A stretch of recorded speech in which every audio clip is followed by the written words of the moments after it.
Il est indispensable pour lui de regagner la confiance des armées. Alors hier, Emmanuel Macron a voulu rassurer les militaires en louant les mérites du nouveau chef d'état-major des armées et en rappelant le cadre dans lequel celui-ci devra exercer sa mission. Je pense que les armées peuvent être très fiers du chef d'état-major qui a été nommé ce matin en Conseil des ministres. Et il aura non pas un budget à défendre, parce que ça n'est pas le rôle du chef d'état-major, c'est le rôle de la ministre des Armées.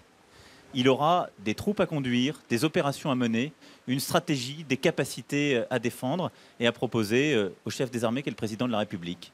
Tout avait pourtant bien commencé pour le nouveau président de la République. Dès son élection, il a su séduire la défense en remontant les Champs-Élysées en commande-car, en se rendant auprès des militaires blessés, puis en visitant la force Barkhane au Mali. Les armées qui sont assez traditionnalistes n'étaient pas très favorables au président Macron, mais il avait très bien réussi depuis 2 mois.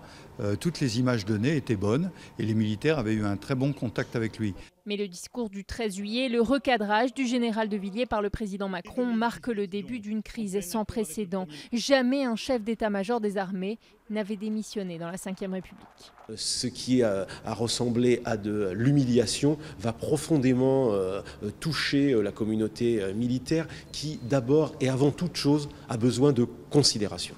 Cet incident doit rapidement être oublié, ne serait-ce que dans l'opinion publique, car une majorité de Français est attachée à l'armée, d'autant plus dans ce contexte de menace terroriste.